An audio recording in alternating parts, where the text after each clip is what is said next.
It is an early morning in early November. We just set the clocks back, the fall back thing. And guess what? Today we will enter the Eastern time zone. So yet another time zone change. So we're looking forward to that. We anchored here last night in Spectre Island. It's mile 217.1, well protected. Unless you had an east or west wind, it's well protected here. We hardly budged. We swang a lot, but we have a pretty good anchorage. It held very well. So we are going to weigh the anchor here in a little bit, and we're going to go to about, well, I think it's about 75 miles today. We're going to head up to the DuPont Bridge and look at an anchorage or a couple anchorages up there and see what's best for the wind conditions. So let's go.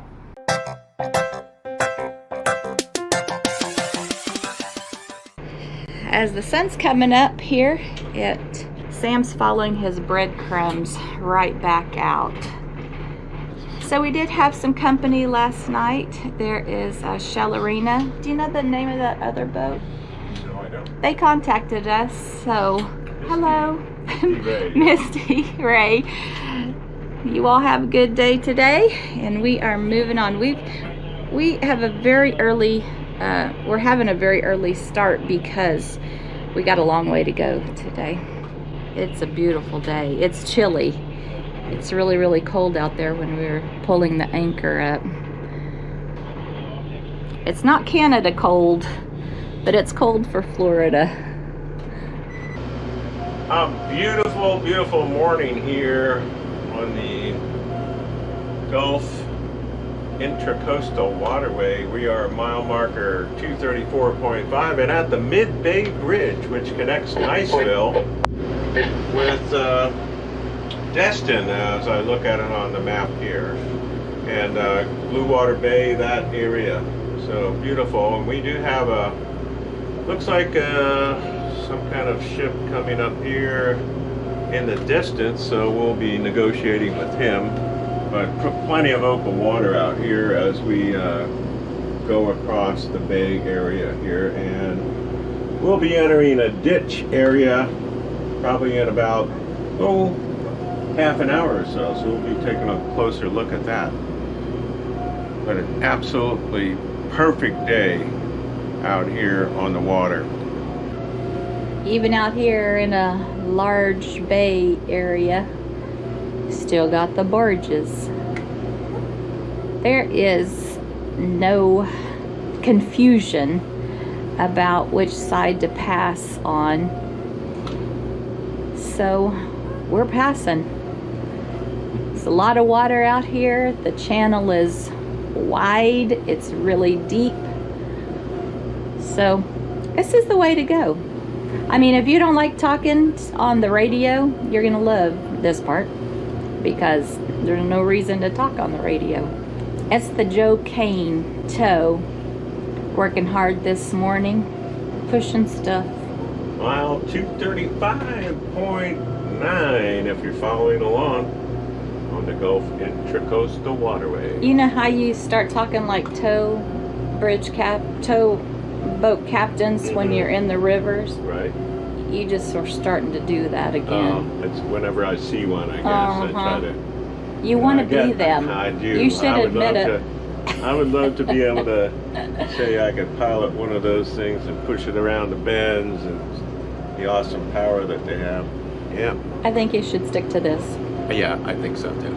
Mile 256.1 on the Gulf Intracoastal Waterway. We are proceeding along this cut between Chakawatchee Bay and West Bay. They keep this maintained for the barges. Get through here. And we'll be coming up here probably in about 7 miles or so, 8 miles. There is a dredging operation going on, and they have narrow to get through there, so we'll be taking a look at that once we get up here a little bit further. But beautiful day, cool, and we picked up a little bit of current. I noticed it instantly upon entering the cut, so that's a good thing. Picked up about 1 mile per hour current. And now for my favorite part of the trip, food and beverage service. Look at what Rev has cooked up here. She cooked up these chicken legs before, and then she crisped them up, I guess crisped them up in the air fryer.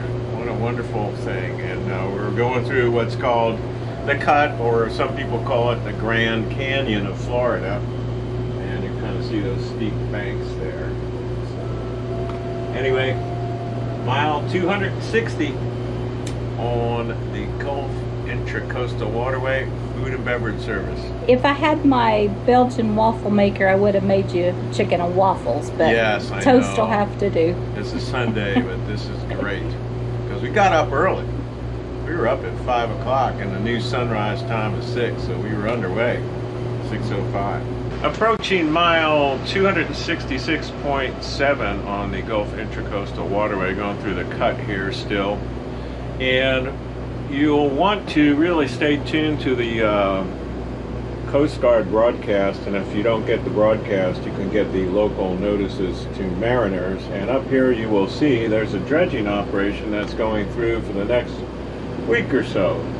And they have said that they have put a temporary can out here. 39A is what it's supposed to say on it, but you see the dredging there, and to stay to the north side, so we'll be altering course to the port side here and staying there. So folks out here doing the dredging, looks like they've moved their dredge. I don't know where it is, but anyway, there's the dredging operation. So be attuned to the Coast Guard broadcast and the local notices to mariners.